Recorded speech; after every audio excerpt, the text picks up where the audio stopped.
The truth about protein intake.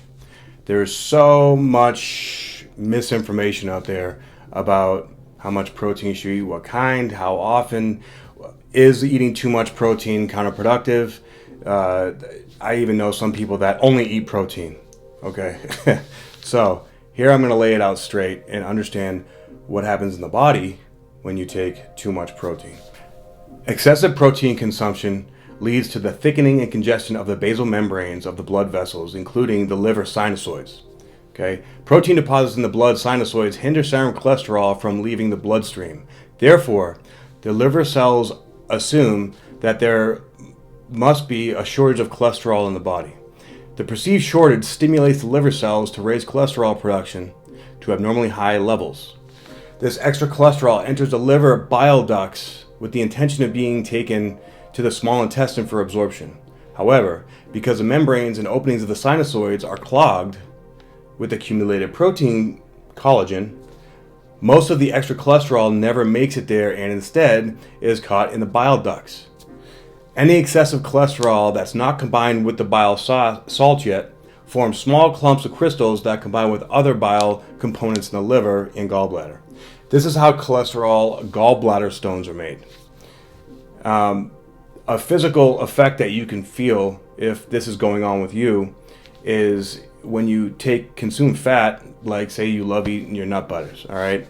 I know most fitness athletes do, all right? If you take in some nut butter and you can feel it sitting, like it's not really moving anywhere, or if you consume high amounts of fat, even if they're good fat, like say you have a salad with a couple tablespoons of olive oil, you'll still feel kind of heavy and sluggish. Now, it's not to say that that's the only thing. However, that's a clear sign that your gallbladder is way, like the filter is clogged. You got to open that up. Okay. I did a gallbladder and liver cleanse detox about 6 months ago because I was having these problems. And this specifically encouraged the release of gallstones. And I was shocked to learn that my body was riddled with them. I had about 250 gallstones come out. It was really weird. I could still feel the gallstones moving around in my stomach, like traveling through my small intestine as I was finishing up the release, if you will. and it was the weirdest feeling. But I guess my body was still holding on to too much stuff, and it didn't let them all out, and I could literally feel them just kind of almost settle in my small intestine. It was a little discouraging. However, since then I've done it again, and with great success. You just have to follow his detox to a T. I'm going to have the detox on my website, so go check that out as soon as you get a chance.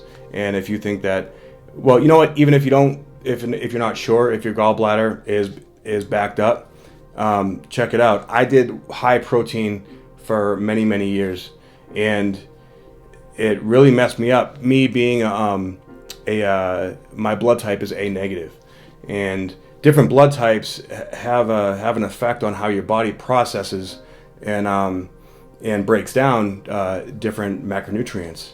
So I learned, after 5 years of bodybuilding, competing, I had an iron stomach back then. I mean, I would eat clean. However, like everything I ate, it would just work. And after those 5 years, things stopped being that easy.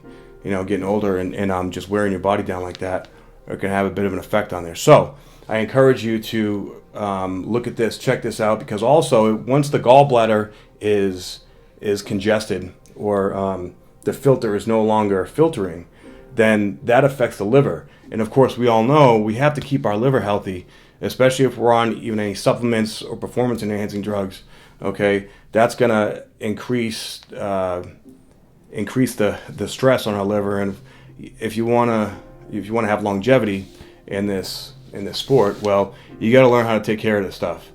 And when you take care of it, I strongly encourage every one of you to do your own research and learn everything from the foundation of the body, how the body responds biochemically, physiologically, mentally, psychologically. Okay, because because everybody is a little bit different. So all that bro science doesn't work. You may see something that worked for somebody else that works similar for you. However, that's always short term. Okay, it's everyone always has their own little differentiation from someone else.